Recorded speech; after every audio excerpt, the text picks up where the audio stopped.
the PowerPoint about glaciers. Glacier formation.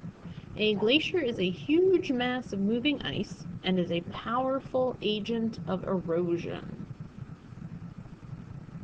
A snow line is a certain elevation where ice and snow remain all year. So above that snow line, it's always below freezing year-round. So snow and the ice never melt. A glacier forms because of the accumulation of snow that squeezes all air out of it due to overlying pressure. Eventually, the accumulation becomes so heavy, the ice will begin to move. So it's sort of like if you're squeezing the air out of a Ziploc bag before you close it up all the way. That's how a glacier forms. All of this buildup of snow and ice over time squeezes all the air out, and then it just turns into a giant ice cube. Almost like if you think about when you make a snowman, and then maybe it melts and refreezes overnight. That's kind of like how a glacier gets. A glacier growth is dependent on the balance between snowfall received and ice lost by melting and evaporation. Obviously, if more snow is added at a faster rate than evaporation, the glacier will grow. And then, conversely, if the glacier evaporates or melts more than snow is added, it'll get smaller. And two different types of glaciers. There are valley glaciers, long, narrow, wedge-shaped masses of ice that move through a mountain valley. The example would be Alaska. And then the second type is a continental glacier, which is a massive ice sheet that covers large land masses, also like ice caps. The example here would be Antarctica. Some glacial features. Crevasses are large cracks on the surface of glaciers caused by unequal movement between the top and the bottom of the glacier.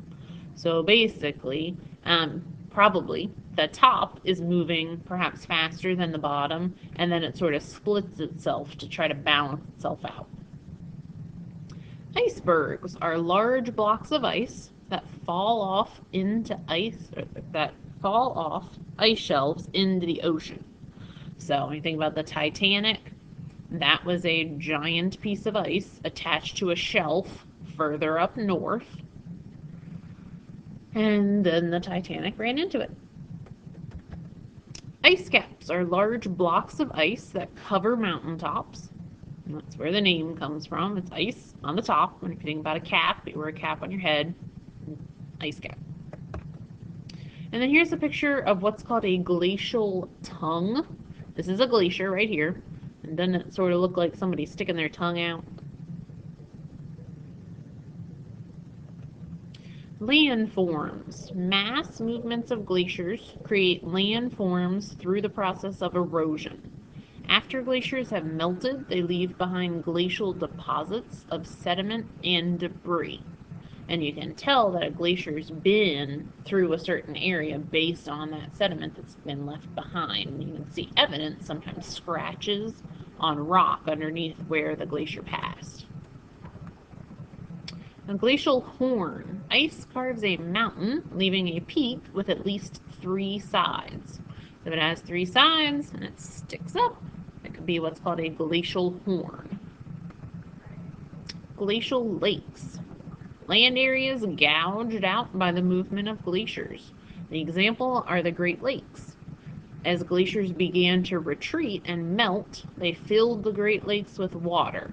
And we'll actually do a little lab about this in class, and you'll be able to see the rebound of the land from where the glacier used to be, and it sort of works like a trampoline. As the glacier recedes, the land sort of comes up and can fill itself back in without all that weight above it of the glacier. A glacial moraine, land that is pushed out ahead of the glacier. The glacier sort of acts like a bulldozer and pushes all of the land up and out of the way, drives itself down into the ground. A glacial period versus an interglacial period. A glacial period is the time during an ice age, and an interglacial period is the time between ice ages. Which do we live in right now? Hopefully you've said interglacial period because we are not in an ice age right now. You think about Ice Age, the movies, those are during a glacial period. What is an ice age? A long period of climatic change during which ice sheets cover areas of the Earth's surface. Scientists have found evidence of at least 4 major ice ages in Earth's history.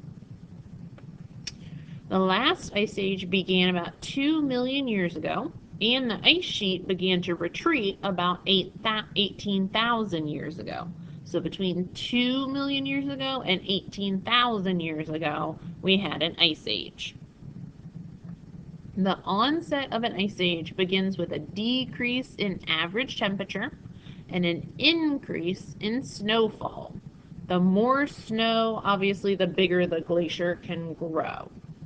And some people are thinking that after we get through this warming trend that we're going through right now in Earth's history, we will eventually come back to an ice age.